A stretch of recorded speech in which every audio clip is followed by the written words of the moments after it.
Plymouth, Pennsylvania, July 22, 1969.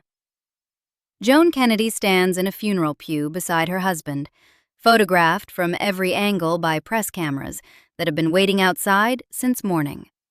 The woman being buried is Mary Jo Chappaquiddick, 28 years old, an RFK campaign worker who died 4 days earlier when Ted Kennedy's car drove off a bridge on Chappaquiddick Island and sank into a tidal pond.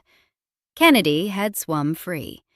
He had not reported the accident to police for approximately 9 hours.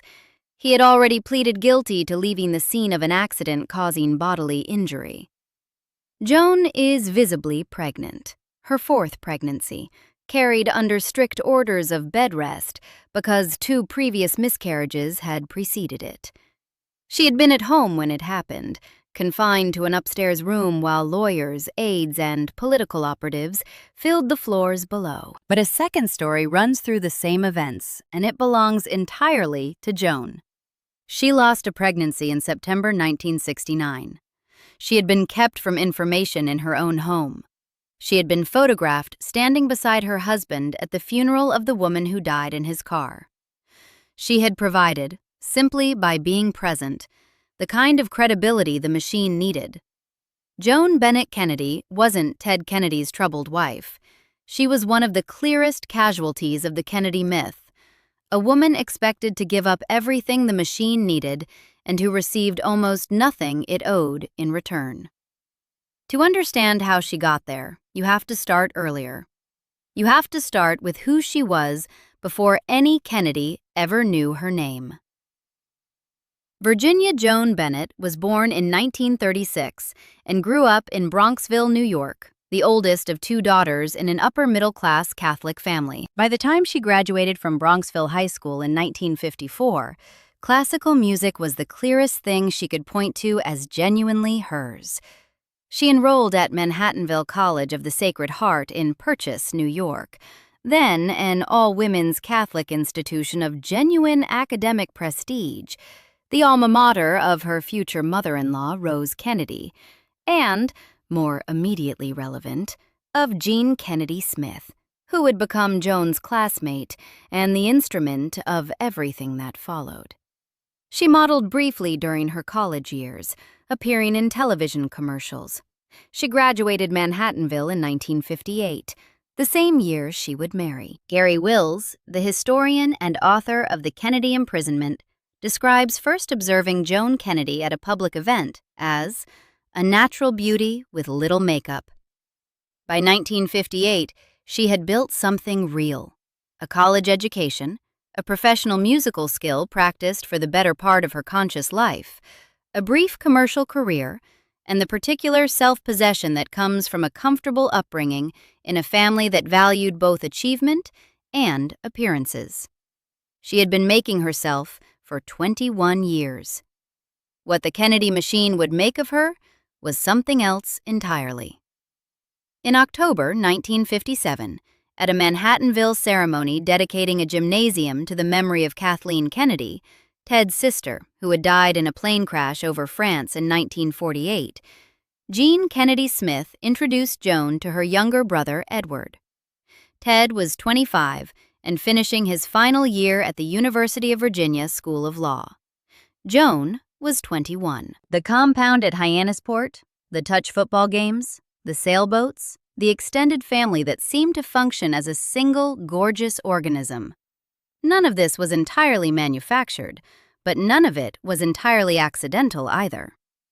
Joan stepped into this world at its highest moment. She wasn't naive to find it compelling. The Kennedy family in 1958 was genuinely glamorous and genuinely purposeful. The proximity to what would become the most celebrated political dynasty of the 20th century offered real rewards: platform, purpose, community, proximity to history.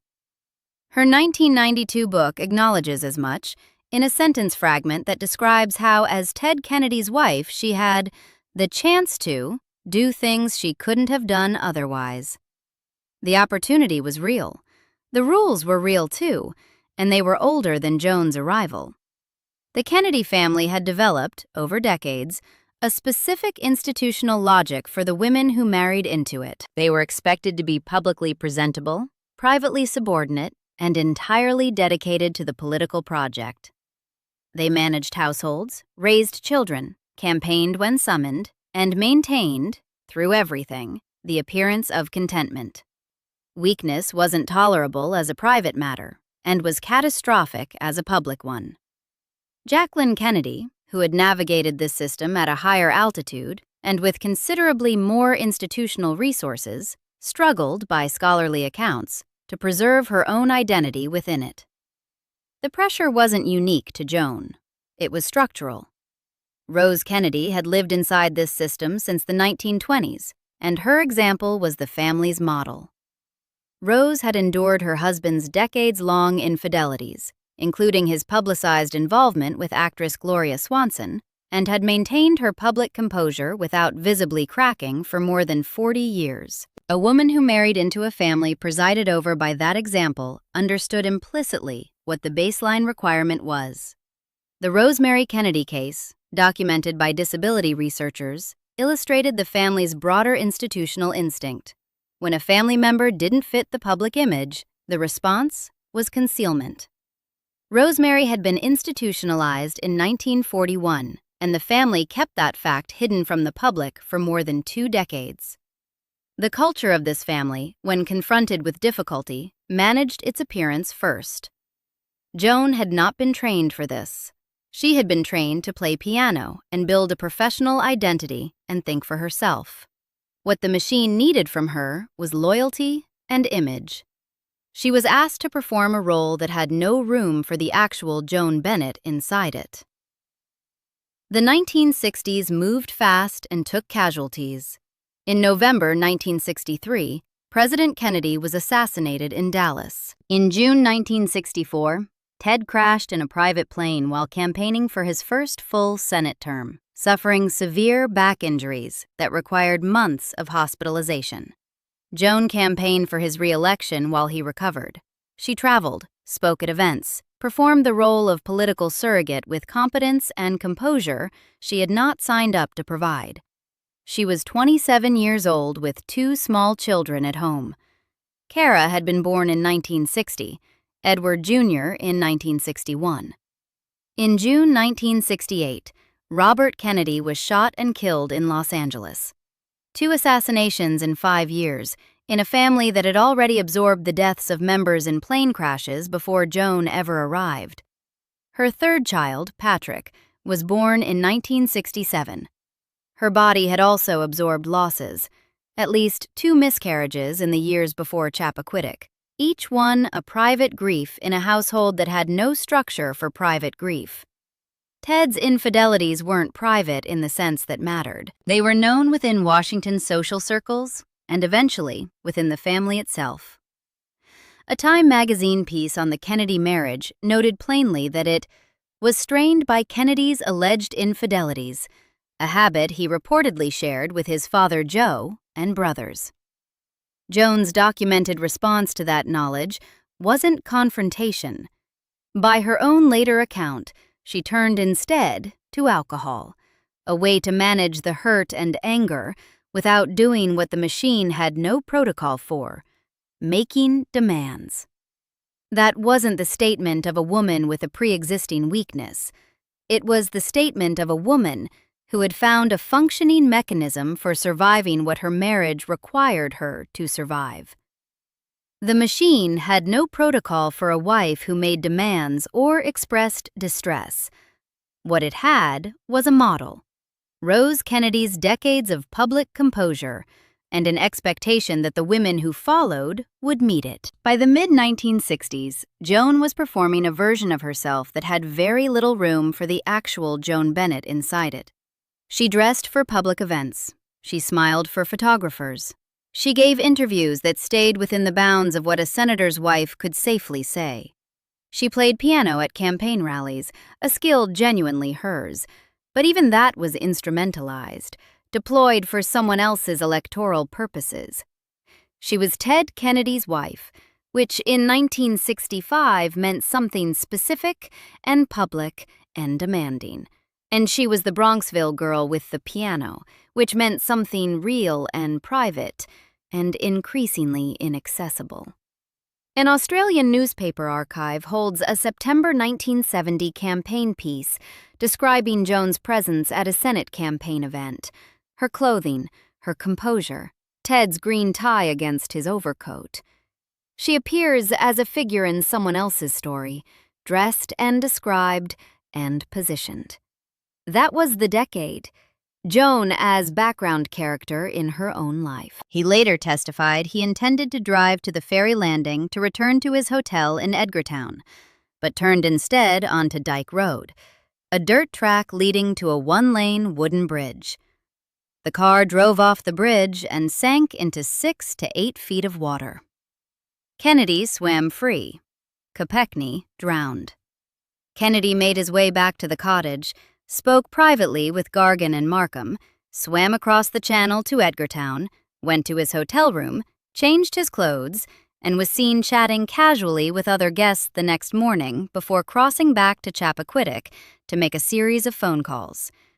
He didn't report the accident to police until after 10 in the morning on July 19th, when Chappaquiddick's body had already been discovered and retrieved by a diver. He ultimately pleaded guilty to leaving the scene of an accident causing bodily injury and received a 2-month suspended sentence. What happened to Joan in those same hours is documented, though told less often. The Kennedy compound filled with lawyers and political operatives almost immediately. Joan was upstairs, pregnant, on bed rest. According to Marcia Chellis's account of what Joan confided in her, documented in Chellis's 1985 book, Living with the Kennedys, and confirmed in UPI archives, Ted called his girlfriend Helga before he or anyone else told Joan what had happened. Joan's own words, "I couldn't talk to anyone about it. I had to stay upstairs." The house was being managed as a political crisis. Joan wasn't part of the crisis management. She was a complication within it. A pregnant, emotionally devastated wife who might say the wrong thing or whose distress might become visible wasn't an asset to the legal and political work being done on the floors below her. She was contained. 4 days later, July 22nd, she appeared at Mary Jo Chappaquiddick's funeral in Plymouth, Pennsylvania. 3 days after that, she stood beside Ted at his court appearance. She was photographed at both. Lawrence Leamer, whose 1994 book, The Kennedy Women, includes extensive reporting on Joan's years inside the family, quotes her directly. "For a few months, everyone had to put on this show. And then, I just didn't care anymore. That's when I truly became an alcoholic." The show she describes is the sustained performance of a functioning Kennedy marriage in the years after Chappaquiddick. The campaign appearances, the photographs of a composed blonde woman beside a senator, the public events where she arrived dressed and smiling and said nothing of consequence. The show required the suppression of everything she had actually experienced and everything she actually knew. At some point, the suppression required chemical assistance. At some point after that, the chemical became the problem instead of the solution. Joan and Ted separated formally in 1978, after 20 years of marriage. She was 41. The decisions she made in that year deserve recognition as acts of will rather than just collapse. She moved to Boston. She began attending Alcoholics Anonymous meetings. She enrolled in graduate school at Lesley College, pursuing a master's degree in education she would complete in 1982. She gave a cover interview to People magazine in which she publicly acknowledged her alcoholism and depression, describing her use of alcohol as a mechanism for coping with unhappiness and social pressure. At the time, this wasn't an ordinary thing for a prominent American woman to say. Multiple retrospective accounts published after her 2025 death describe her as one of the first prominent American women to publicly acknowledge a struggle with alcoholism and mental health on the record. One academic study on female addiction treatment cites Joan Kennedy and Betty Ford as the two figures who made American society significantly more receptive to discussions of women's drinking. A woman who had suffered 3 documented miscarriages, who had lost a pregnancy she attributed directly to her husband's conduct, who had been confined upstairs in her own home during the worst week of her married life, who had publicly acknowledged her addiction in print before such disclosure was common, who had spent the latter decades of her life rebuilding something genuinely hers. This woman appeared in her former husband's obituaries as a supporting detail. Ted Kennedy's rehabilitation had been decades in the making. His 1991 lecture at Harvard, in which he publicly acknowledged his personal shortcomings, was covered as part of a senator's evolving self-understanding. His 1992 marriage to Victoria Reggie was covered as a new chapter, a man who had found stability. His late career legislative achievements were covered as evidence of purpose won from wreckage. History knew exactly what to do with a man who had fallen and risen. It had a template for that story and the language already prepared. History didn't have a template for Joan. Women who had endured what she endured and were honest about it didn't fit a standard redemptive arc. The addiction continued. A 3rd DUI arrest in 1991, court-ordered rehabilitation. A 4th in 2000 on Cape Cod. In 2005, her children sought legal guardianship over her, and a settlement placed her estate in a court-supervised trust. That same year, she was hospitalized after being found near her home with a concussion and a broken shoulder. Each episode was covered individually as a story about Joan's decline. Together, they composed a portrait that most people, if they remember Joan Kennedy at all, remember as tragedy. The word tragedy functions as a closed verdict. It names the outcome without indicting the cause. In July 2000, the Boston Globe magazine published a long feature on Joan Kennedy. She had been divorced from Ted for 18 years. She lived in Boston. She spoke about his second wife, Victoria Reggie, with a composure that read as genuine. Joan Kennedy rather likes the new wife, the piece noted, using her own dry phrasing. She had built a life. It wasn't the life she had imagined in 1958, standing in the pew at St. Joseph's Church, but it was hers. That portrait doesn't fit the tragedy narrative the press had been building for 20 years. It fits the narrative of a woman who had spent 2 decades in a specific kind of captivity, and who, in her 60s, was living with the genuine pleasure of no longer performing. She had processed the past enough to find it merely historical. She was present in the world in a way the machine had not permitted. She had also, in ways that her private struggles tended to obscure, done something publicly useful, standing up in the pages of People magazine in 1978 and acknowledging her alcoholism, with her name and her face on the cover, was an act that researchers have since credited with shifting American culture toward greater acceptance of women discussing addiction openly. She didn't describe it in those terms. She wasn't performing a public service. She was telling the truth about herself because she had decided to tell the truth, and the truth happened to be useful to other people. When Ted died in August 2009, Joan attended his funeral at the Our Lady of Perpetual Help Basilica in Boston. She had outlived the marriage by 27 years and would outlive Ted himself by 16. Joan Bennett Kennedy died at her home in Boston on October 8, 2025, at 89 years old. Her alcoholism was described as in remission at the time, not invisibility. The wives were always present, always photographed, always positioned at the right events. A silence about the cost, about what the performance required, about what was happening in the rooms the cameras didn't enter. Joan Bennett Kennedy wasn't constitutionally suited to that silence. She was a classically trained musician who had been building an identity since childhood in Bronxville. When the performance became impossible to maintain, when the drinking became public, when the Chappaquiddick trauma became undeniable, When she chose in 1978 to tell People magazine the truth, the machine's response was to frame her difficulty as personal pathology. Her struggle became Joan's problem, her weakness, her disease, her individual tragic arc. The machine wasn't implicated. Ted's career wasn't implicated. The Kennedy brand wasn't touched. Her own words, taken together across 40 years of interviews, tell a different story. The drinking began as a mechanism for surviving what she was being asked to endure. The show she describes putting on, the months of performance that ended in her becoming an alcoholic by her own account, wasn't a personal failure. It was the cost of entry into an institution that had no protocol for protecting the women inside it. Joan Kennedy is remembered, where she is remembered at all, as Ted Kennedy's first wife. The woman who married into American royalty, paid its full price, and told the truth about it afterward. The Kennedy family knew how to turn men into legends. Joan Kennedy shows what happened to the women left standing beside them. Subscribe for more stories like this.